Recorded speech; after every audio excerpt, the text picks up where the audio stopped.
पाकिस्तान की अवाम corruption, bad governance, अदलिया इंतजामिया बहरान, महंगाई और तवानाई बहरान के ख़राब मौसम में घिरे नजर आते हैं।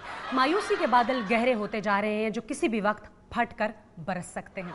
हालिया बजट ने गर्मी और खुश्की की लहर में मजीद इजाफा कर दिया है। पाकिस्तान के अवाम को लू के बजट के थपेड़े बर्दाश्त करना होंगे। महकमा मौसमियात के मुताबिक पाकिस्तान के साहिली इलाके पेट साइक्लोन से तो बच गए हैं, मगर वैट साइक्लोन से पूरे पाकिस्तान में से कोई भी बच नहीं सकेगा।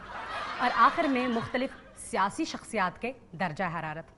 मियाँ शहबाज शरीफ 105 डिग्री सेंटीग्रेड, सस्ते तंदूरों की तपिश। मियाँ नवाज शरीफ 22 डिग्री सेंटीग्रेड, कहीं कहीं बर्फ पिघलने के आसार हैं। राजी बरजा गिलानी 64 डिग्री सेंटीग्रेड, शदीद हबस और मफाहमती दबाव का शिकार। रहमान मलिक 101 डिग्री सेंटीग्रेड, लंबी कमाइयों की हरारत। सदर सब पे भारी 5 डिग्री सेंटीग्रेड, मुकम्मल ठंड प्रोग्राम। और पाकिस्तानी अवाम 500 डिग्री सेंटीग्रेड, आतिश फिशां है, फटने को तैयार, लावा है बहने को तैयार, और हुक्मरान हो जाएं होशियार। अब लेकर चलते हैं हम आपको हमीदा आपा के किचन में और देखते हैं हमीदा आपा अपनी हांडी में कौन से मौसम का पकवान बना रही हैं। चखते हैं हमीदा आपा की हांडी।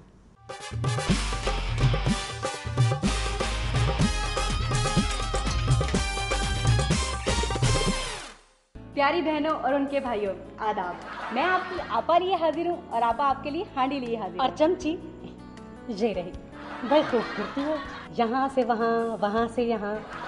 मेरी हांडी छोड़कर इस्लामाबाद चली जाओ, फिर देखो कहाँ से कहाँ पहुँचती हो चमचागिरी के जोर पर। आपा हमें कोई ऐसी तरकीब बताएं कि क्रिकेट की बदहजमी से दूर हो सके। लगता है हमें जीत हजम ही नहीं हो सकती। हाँ क्यों नहीं, पीसीबी अचार की तरकीब नोट करो। ये एक ऐसी उम्दा तरकीब है कि जिस भी स्टेडियम में खाकर उतरो दांत खट्टे ही होंगे। और रहा क्रिकेट में कामयाबी वाला मामला, तो इस अचार को खाने से ये मामला भी खटाई में पड़ा रहेगा। आपा आपको ये तरकीब किसने बताई? मुझे ये तरकीब खास तौर पर बदलिहाज भट्ट ने नोट करवाई थी। अब जल्दी से इसके अज्जाए तरकीबी नोट कर लो। जी बताएं। ख्वाब आलम बतौर कोच, दुश्मन खान बतौर सेलेक्टर और वसीम कबाड़ी बतौर मैनेजर। अब इन तीनों को बड़ी बड़ी तनख्वाहें देकर एक बड़े से मर्तबान में डाल दो। इसके बाद गंधक का सिरका उस तेजाब में डालकर इन तीनों को अच्छी तरह से डबो दो। इसके बाद बड़े सारे बर्तन में खटमल उमर, शैम्पू आफरीदी और दानिश मलेरिया, इन तीनों की फांके करके डाल दो। मगर ख्याल रहे कि शैम्पू आफरीदी को इस्तेमाल से पहले उसका सर अच्छी तरह किसी एंटी लाइस शैम्पू से धो डालें। तुमने सुना है ना, वो हर वक्त कहता रहता है कि मेरे सर पर बहुत कुछ है, गोया सर में पूरा चिड़िया घर समाया हो। भाई ये टेंड क्यों नहीं करवा लेता? आखिर इंजमामुल हक और मोहम्मद यूसुफ ने भी तो अपने सर से जीत की फिक्र उतारने के लिए सर ही तो मुंडवाए थे।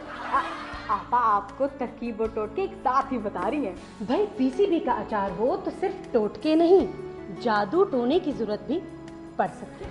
आपा अचार का मसाला तो लिखवाती जाए। हाँ क्यों नहीं। अकरबा परवरी की खटाई, ढेर सारी सफारिशों का आमचूर और हस्बे बर्दाश्त माली बेज़ाब्तगी की तेज मिर्च को अच्छी तरह, मगर ख्याल रहे कि अवामी उमंगों का तेल अच्छी तरह से चूस कर बाहर फेंक दिया जाए, वो अचार में डलने ना पाए। अब मसाले और इन फांकों को यकजान करके हस्बे ज़रूरत बारी बारी खाएं। ना जीत की ख्वाहिश रहेगी और ना ही जीत का इम्कान।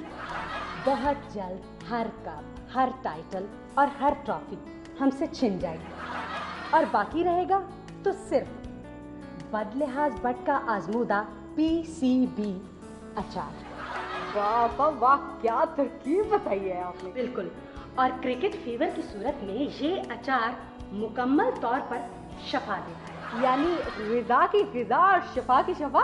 बिल्कुल, और पाकिस्तान की जीत देखने वालों के लिए सजा ही सजा। ओके व्यूअर्स, यहाँ पे हम लेते हैं एक छोटा सा ब्रेक के बाद हम लेंगे लाइव कॉल। मुल्क के बदलते हुए सियासी मौसम का दर्जा हरारत आने वाले दिनों में खासा बढ़ जाने का इम्कान है, जिसके नतीजे में गरज चमक के साथ साल के आखिर में मिड टर्म मूनसून बरसने का भी इम्कान है।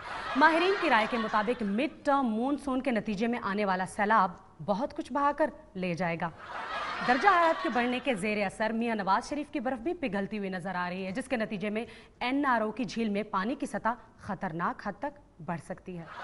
वजीर आजम राजी बरज़ा गिलानी, जो पिछले 2.5 साल से मोतदिल आबो हवा में रह रहे थे, अपने भाई के ज़िमनी इंतखाबात के दौरान सियासी बिजली गिरने से गर्मा गर्मी पर खासे आमादा नजर आते हैं, जिससे सियासी कशीदगी माफ़ कीजिएगा मौसमी कशीदगी बढ़ने का इम्कान है। और अब चलते हैं प्रोग्राम के बकिया हिस्से की तरफ।